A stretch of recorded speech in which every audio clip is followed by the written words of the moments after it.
Bonjour à tous. L'objet de cette nouvelle vidéo, enfin de ces nouvelles vidéos, car il va y en avoir 7 qui font environ une demi-heure chacune, hein, c'est pas mal. D'une part, c'est pour tous ceux qui me suivent sur YouTube et qui sont abonnés à ma petite chaîne, et puis à tous les archers qui vont vouloir éventuellement un jour dans leur vie savoir comment on fait un arc et éventuellement en faire un, pourquoi pas. Donc voilà, ça concerne donc la fabrication d'un arc lamellé-collé avec de la fibre de verre. Ça va aller donc du début, c'est-à-dire des bois qu'on peut avoir, jusqu'à la corde et la fausse corde. Encore que la corde, vous avez déjà une vidéo qui a été tournée il y a quelques temps et qui montre comment on l'a fait. C'est pas comme d'habitude un cours magistral, hein, vous attendez pas à avoir un super truc, hein, c'est de l'amateur. J'ai une petite expérience dans la fabrication des arcs, donc j'espère que ça vous servira. Qu'est-ce que je pourrais vous dire d'autre? Alors on peut faire un arc avec très peu de choses, hein, pratiquement rien. Vous avez une petite lime, une petite râpe, vous avez une petite ponceuse, encore que, et on peut tout faire. On peut tout faire de A à Z. Maintenant, il est évident que si vous avez une petite ponceuse améliorée, si vous avez une petite scie à ruban, si vous avez des petites machines comme ça d'amateurs, vous allez vous éviter pas mal de choses et vous allez gagner du temps. Bon, est-ce que vous voulez en gagner? À vous de voir. Qu'est-ce que je peux vous dire d'autre? Je suis en train de réfléchir. Rien, j'espère que ces vidéos vous plairont, comme celle que j'ai fait avant. J'ai eu pas mal de commentaires et c'était super sympa. Je fais ça parce que c'est du partage, hein. Moi j'aime bien partager avec les gens, et donc ça serait sympa à la fin, si vous les avez regardés et que ça vous a plu, ça serait sympa de me mettre un petit commentaire, ou éventuellement vous verrez à la fin via le site qui s'affiche, vous me mettez un petit mot, vous m'envoyez un petit mot, un petit commentaire, enfin bon, faites comme ça vous plaît. Ce qui compte, c'est que ça vous plaise et puis qu'à la fin, pour ceux qui veulent faire quelque chose, qu'ils puissent se lancer. Voilà, allez, on y va, c'est parti. Alors, pour la partie bois, vous allez avoir soit du gros morceau comme ça,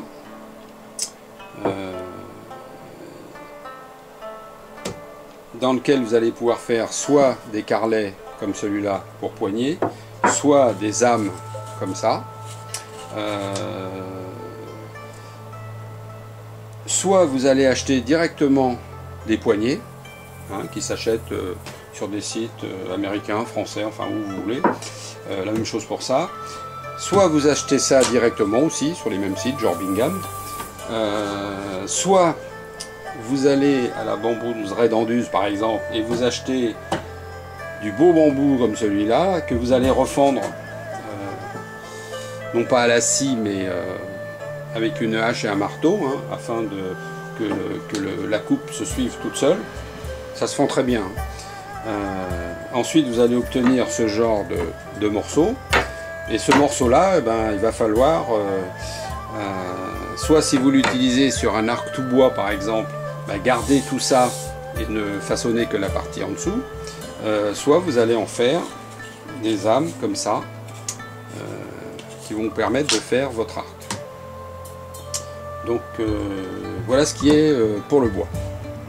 Voilà, donc la partie fibre, là en l'occurrence c'est de la .43 de chez Bingham, transparente, avec un côté qui sera le dessus de l'arc et l'autre côté qui sera accolé. Vous achetez ça, c'est en longueur de 72. Donc ça vous permet de faire des arcs de 70 pouces. On peut les acheter ailleurs, hein. Il y en a plusieurs épaisseurs. Là c'est du 43, il y a du 50, du 55, il y a même du 40, hein, et peut-être d'autres que je connais pas bien. Donc voilà, moi j'utilise en général de la .50, mais .40 ça va pareil, hein. Après c'est une question d'épaisseur de bois et de votre charte éventuellement que vous auriez fait en faisant d'autres arcs déjà. Alors, pour la fibre, vous avez, j'ai pas de la marron là, un petit morceau de marron, mais vous avez de la marron, vous avez du noir, vous avez du transparent. Il y a même des gens qui, sur les forums, font des tests avec d'autres couleurs, du rouge, du jaune. Ça a l'air assez sympa, mais bon, faut voir. Donc voilà, principalement, on utilise le noir, le marron et le transparent. Alors, une première petite machine sympa, une Dego Rabo.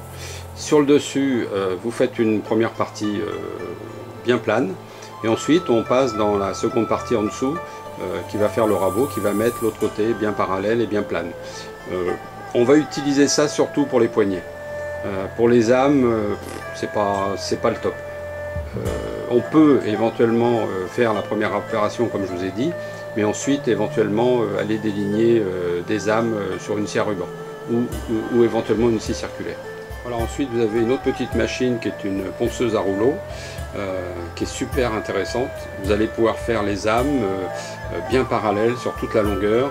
On va pouvoir éventuellement, comme je vais vous le montrer, passer des âmes en bambou dessus. On peut très bien enlever une première partie, la partie en dessous du bambou sur la première machine, et sur celle-là faire le dessus pour arriver à une âme assez épaisse mais bien plate de chaque côté. Bien, donc je crois que je l'ai dit au début, on va faire un arc de 70 pouces, un arc type Howard Hill, que j'ai appris avec Koch, et donc qui va se composer de 4 âmes en sycomore rondé, 2 âmes en bambou intermédiaire et une poignée en palmier. Donc comme je vous ai dit tout à l'heure, ça je l'ai passé sur la deuxième machine, la ponceuse à rouleau. Je l'ai passé d'abord pour enlever du plat là-dessus, et quand j'ai eu un semblant de plat, je l'ai retourné pour arriver comme ceci, ici là, pour enlever le minimum de matière en dessous. Parce que ce qui est important avec le bambou, c'est de garder le plus de matière au-dessus. Étant donné que la partie la meilleure pour le bambou, c'est la partie la plus près de la sortie, c'est-à-dire de ce côté-là. Donc il faut garder en général le plus de bois possible près du tronc, si on peut dire un tronc, puisque c'est pas un arbre. Comme la vidéo va être assez longue, je vous ai épargné quelques petites choses. J'ai déjà fait le délignage sur un gros morceau de sycomore rondé, et j'ai amené mes âmes à la hauteur voulue, donc les 4. Il me reste encore 2 âmes à faire comme ça, mais vous voyez qu'elles sont un peu plus grosses. Il va falloir que je les mette à la hauteur voulue. J'ai pas encore fini ça, donc ça éventuellement je vais vous montrer vite fait comment on fait sur la machine. Encore que ce soit pas très intéressant, mais au moins le voir une fois. Quand on aura fini tout ça, on passera sur éventuellement les pentes sur les âmes. Alors, une petite chose que j'ai omis de dire, vous voyez, j'ai les petits traits ici là. N'oubliez pas que le dos de l'arc, c'est cette partie là pour moi, puisqu'elle est sur la pointe là, et cette partie là, c'est le tronc, l'intérieur de l'arbre étant ici, d'accord. Ici, ça sera le dos de l'arc. C'est valable pour tous les bois et le bambou. C'est valable aussi pour les poignets. Bon là c'est un peu spécial parce que c'est pas une... je vais vous en montrer une autre. Hop là, ça c'est la... Vous voyez par exemple sur ce morceau de palissandre de Santos, vous voyez les traits ici, et en fait l'arbre se trouve comme ça, d'accord. Donc ici sera le dos de l'arc. Donc quand vous faites votre poignet, faites attention, mettez pas votre poignet à l'envers. On travaille quand même par rapport à l'arbre et pas n'importe comment. Voilà, alors pour faire les âmes, on peut très bien, ce que je faisais au début, c'est-à-dire avoir un petit moteur, un petit rouleau ponceur, et puis vous passez vos âmes en dessous.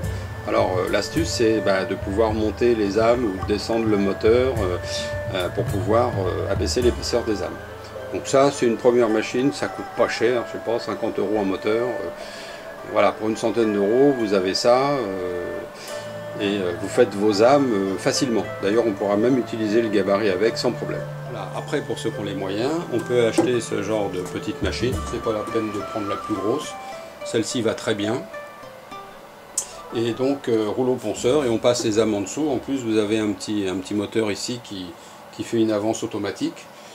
Bon, avec le moteur, vous le faites à la main. Si vous vous arrêtez, vous faites un creux.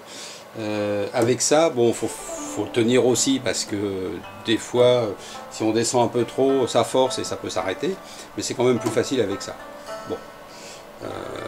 Alors, à un moment donné, sur ce genre de machine, on va arriver au minimum de la machine. La machine n'ira pas plus bas parce que c'est une question de sécurité. Donc, il va falloir utiliser une pièce. Moi, j'utilise une petite pièce en bois, toute bête, qui est bien équerrée et qui me permet de faire mes âmes à la bonne hauteur par rapport à la machine. Il y a eu des posts sur internet, oui, qu'est-ce qu'on utilise? Vous m'utilisez ça, du bois, oui, mais ça se compresse, oui, mais. Bon, faites ce que vous voulez.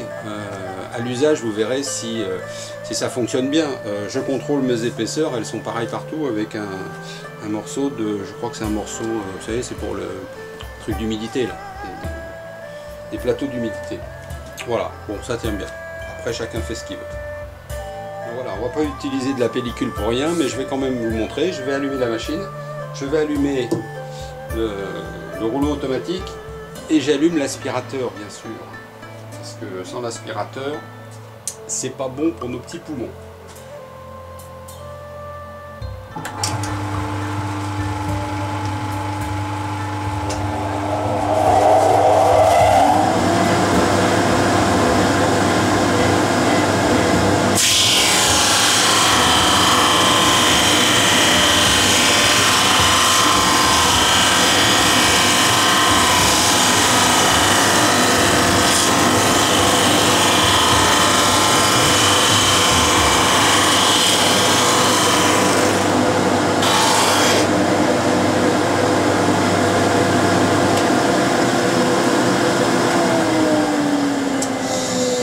Voilà, donc je passe comme ça plusieurs fois et à un moment donné, je vais arriver à l'épaisseur voulue. Voilà. Là j'ai oublié une petite chose. Avant de descendre les âmes à la côte voulue, étant donné qu'on va faire une pente, en l'occurrence du 2 pour 1000, 2 millièmes de pouce par pouce, je me suis fait un petit gabarit en bois qui a justement cette pente là. Et qui est moins épaisse au début et qui est plus épaisse à la fin. Ça veut dire que quand je vais passer sur la machine, la machine à rouleau, je vais passer au départ sans toucher et je vais enlever un peu de matière à la fin. Évidemment, si vous arrivez à la côte finie ici et que vous n'avez pas fait cette opération, vous allez être beaucoup plus bas. Donc il faut laisser un petit peu de matière et on passe sur la machine plusieurs fois jusqu'à obtenir ici la cote que vous avez choisie pour la force de votre arc. Donc après ça dépend de ce que vous faites. Donc le principe, un petit gabarit qui est moins épais ici, plus épais à la fin. On passe dans ce sens là, c'est pour ça que j'ai mis une petite marque ici pour pas me gourer, parce que si vous vous gourez une fois, votre lame elle est foutue. Donc faut la refaire. Quand c'est de la lame de bois ça va encore, quand c'est du bambou c'est un petit peu plus embêtant. Donc voilà, c'était juste une petite précision. Donc, je vous montre sur la machine le plus fin devant, plus épais derrière. Ce qui veut dire ça va donner ça.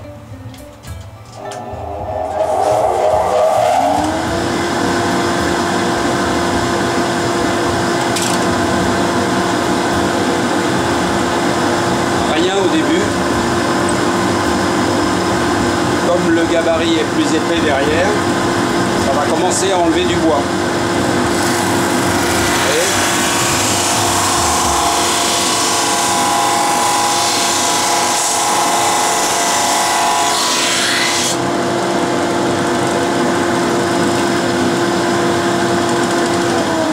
Ma pente va donc se faire tout doucement et à un moment donné, je vais arriver à enlever de la matière sur toute lame. Et quand je vais commencer à enlever sur toute lame, il suffira simplement de vérifier ici en bout que j'ai bien l'épaisseur voulue. Donc je vais faire toutes les âmes et on se retrouvera après. Allez, une petite séquence sur les 4 âmes que je suis en train de faire.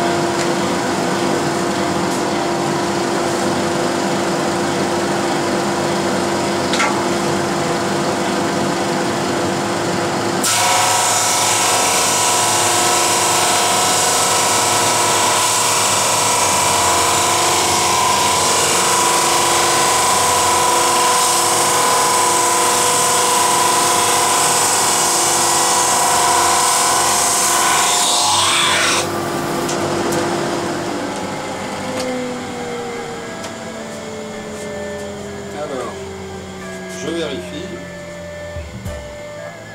Voilà, je suis encore bon jusque là. Alors, juste une petite question. Je ne sais pas si on me voit bien. Je passe toujours mes âmes dans ce sens-là. Toujours sur le même plat. Suivant les machines que vous avez, si c'est un rabot, si c'est un truc à vous, qui est bien plat, à la fin, vous aurez des âmes bien parallèles. Sur ces machines-là, il peut arriver qu'il y ait un léger petit décalage. Donc ce que je fais toute l'âme comme ça, j'enlève toujours, comme je vous ai dit au début, hein, du côté intérieur, hein, par rapport à mes petites marques. Vous voyez que là c'est le dos, donc j'enlève là pour garder le plus de bois possible sur ce genre de matériaux, bambou principalement. Donc je fais toutes mes âmes comme ça, et quand je vais arriver presque à la fin, que je vais être sûr d'arriver à mes côtes, et bien à ce moment-là, je fais une dernière passe sur cette côte-là, et sans baisser l'appareil, je retourne et je fais une passe. Comme ça, ça va me remettre tout droit. Voilà. Voilà. J'ai fini la pente, donc on voit bien la pente, si j'arrive à le faire bien. Voilà, vous voyez, ça descend bien. J'ai fait ça sur 4 âmes pour l'instant. Donc voilà. Donc, la pente sur les âmes est finie. Voilà, par moment aussi, j'utilise ce genre de gabarit qui est un peu plus lourd que le gabarit en bois, que j'utilisais au début, mais qui m'arrive encore d'utiliser. Et pour pouvoir rester du fond là-bas jusqu'à la sortie, j'utilise donc ces petits tréteaux à roulettes. C'est bien pratique, hein. Voilà, ça peut vous servir. Maintenant qu'on a fini les âmes parallèles et ensuite avec la pente qu'on a voulu, on va s'occuper de la poignée. Donc la poignée carrelet, même principe que tout à l'heure, hein, il faut trouver le dos, en l'occurrence ici pour le palmier. Première opération, c'est on va couper le bois ici pour être de la même largeur que la fibre. Ça, c'est la première opération. Ensuite, si vous faites, il va falloir prendre des mesures. Donc le dos, on va se mettre comme ça, d'accord, par rapport à un petit gabarit. Et puis, on va déligner. En gros, pour l'arc qu'on va faire, 70 pouces, on va mettre une poignée de 39-40 jusqu'au fondu. Et on va laisser une partie de 10 cm ici. Alors, les 10 cm ici, en fonction des âmes que vous allez mettre au-dessus, vous avez dû remarquer qu'il y a des arcs qui sont faits avec 3 âmes au-dessus et pas d'âme ici. Il y en a qui ont 2 âmes ici et une âme ici. Par exemple, pour la fibre transparente, c'est plus sympa de mettre une âme ici et de la recouvrir avec la fibre. C'est mieux que de voir la poignée. Enfin bon, encore que si quelqu'un vous demande de voir la poignée, pourquoi pas, hein, ça peut être joli. Eh bien, dans la hauteur ici, pour avoir ces 10 cm là, il va falloir tenir compte et de la fibre et des épaisseurs de bois que vous avez au-dessus. Donc vous allez calculer avec les épaisseurs de bois la hauteur ici pour couper la poignée. Une fois que vous aurez fait la largeur de la fibre, vous allez faire la hauteur en laissant 2-3 mm pour que vous puissiez avoir une petite marge. Après, ça ne gêne pas si ici vous avez 10,5, ça ne gêne pas du tout, en fonction de la main de la personne. Une fois qu'on aura fait ça, eh ben, on s'attaquera au fondu. Alors les fondus, c'est plus simple à la scie à ruban, hein. Mais bon, on peut encore faire une bonne partie. Si on se met à 3 mm d'ici, hein, on peut le faire à la lime éventuellement, hein. Mais bon, là vous allez passer du temps. Une petite remarque, si vous faites une poignée droite comme celle-là, il n'y a pas de souci, vous faites ces opérations dans l'ordre. Si vous faites une poignée genre comme ça, vous voyez qu'ici là il y a un creux. Si vous faites la poignée sans liseré au milieu, il n'y a pas de souci, vous la faites dans cet ordre là. Mais si vous mettez un liseré, ne faites surtout pas les fondus. Coupez d'abord les deux parties, la fibre et la hauteur. Ensuite vous allez couper votre poignée qui est entière ici, vous allez la couper. Suivant le dessin de votre gabarit, je vous montrerai ça plus tard, peut-être maintenant, tiens. Si je fais ça, vous avez ici un gabarit pour mon sinus. Vous voyez, il y a le dessin ici, là. Et quand j'ai coupé le milieu, pour remettre le tout à peu près bien, je vais poncer, mais je vais repartir sur la contreforme, c'est-à-dire l'inverse. Comme ça, les deux parties que j'aurai coupées, je vais pouvoir les refaire propres. Voilà, je vais essayer de remettre ça correct. Voilà. Ah, c'est du direct, hein. C'est pas fait avec un professionnel. Hein. Mais bon, j'espère que ça vous ira quand même. Donc voilà, donc n'oubliez pas, hein, si vous faites des trucs comme ça, si vous faites les fondus puis que vous faites ça après, vous êtes foutu. Hein. C'est pas droit, c'est... Donc voilà.